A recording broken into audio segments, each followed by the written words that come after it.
for all of the videos that I've posted, I've never actually shown what I race. So, I'll go over what I have here. I have two YZF 450s. The yellow one is a 2012 model. The black one's a 2007. Carburetors were the main difference between the two. This one has 42 millimeter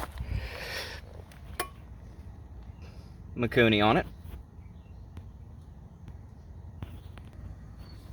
whereas this one has a 39 Kehin on it. That's the main difference that came from the factory.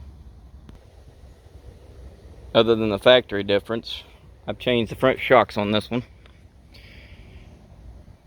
These are old work shocks. Yeah, they've been painted and the paint has not held on very well, but they're triple rate without reservoir. They need to be rebuilt, but back when I got these first put on, these were great shocks. This one has the stock air box on it. Really needs it because the Mikuni on this one runs off vacuum. If I could bypass it somehow, I'd get rid of this. And I'm sure there is, but I haven't done enough research.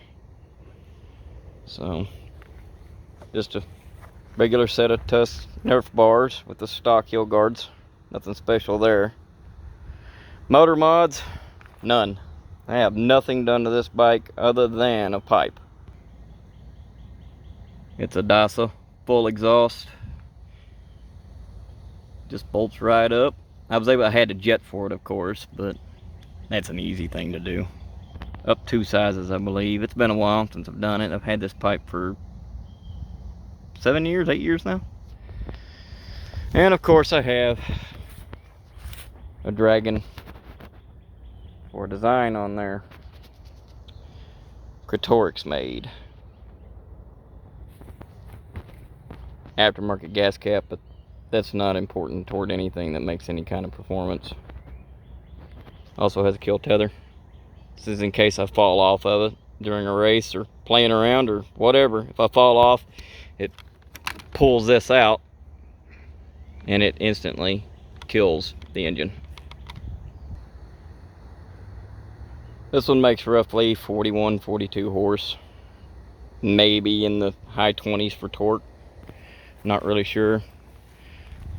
And it's also named after the German battleship Tirpitz. Then there's my big killer here, which I've actually won more races on Tirpitz than I have this one. This is Bismarck, named after the other legendary German battleship. And this one's got quite a bit more done to it. This one has a Swaybar on it. And it's not mounted the way I like it, but I'm doing a test to see how this is going to work out. When Durablue built these things, they were meant to be at stock height. I have lowering blocks on this one. I have them on the other one as well. I didn't point that out, but they weren't made to be made to run that way. So I've had to do some engineering here, and this is what I've come up with. Will it work? I don't know. I'll find out next week. It also has a Dragon design on it. I actually prefer this one over the one on Tirpitz, but both of them are good. Aftermarket gas cap again, no big deal, nothing added there. It does have a set of contour handlebars. I think they're made by Pro Taper, yeah. And they actually rise up a bit higher than the stock design. It also has an oil cooler on it. I don't know where these come from.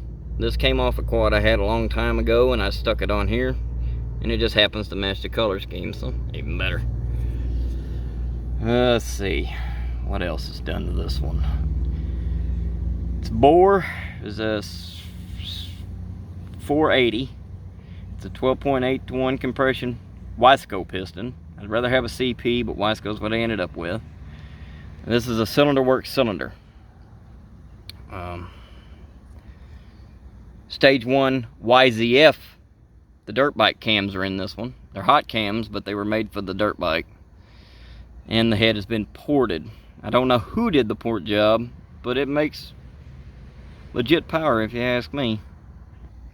This one has the full set of Tusk Nerf bars.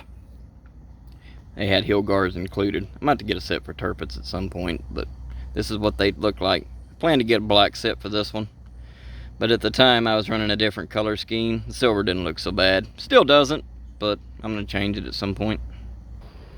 Here's the other big issue with this one that I have that's different from Tirpitz. It has a free flow exhaust on it that's made by Ron Wood, and it has, this is a Spectre. It came with a K&N. K&N gave out a long time ago. I do need to clean it, but I have dual batteries. Antigravity in the front, and I have, I want to say it's just a special Tusk battery. They're both lithium ion, but I have to have double to get this thing started. And yes, I'm aware it's undone. For some reason, when you set it overnight, I haven't traced it yet. I've tried, but I've failed to yet. I have not found what causes this battery and this battery both to drain. You leave it hooked up overnight, both batteries will be dead in the morning. Still chasing that one. I have a CV hose with the cooler on it.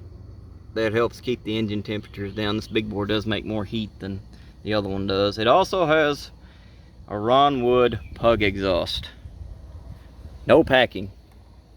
This thing is pretty loud. I get a lot of complaints and, well, some compliments sometimes. It is roughly 104, 105 decibels when I open this thing up.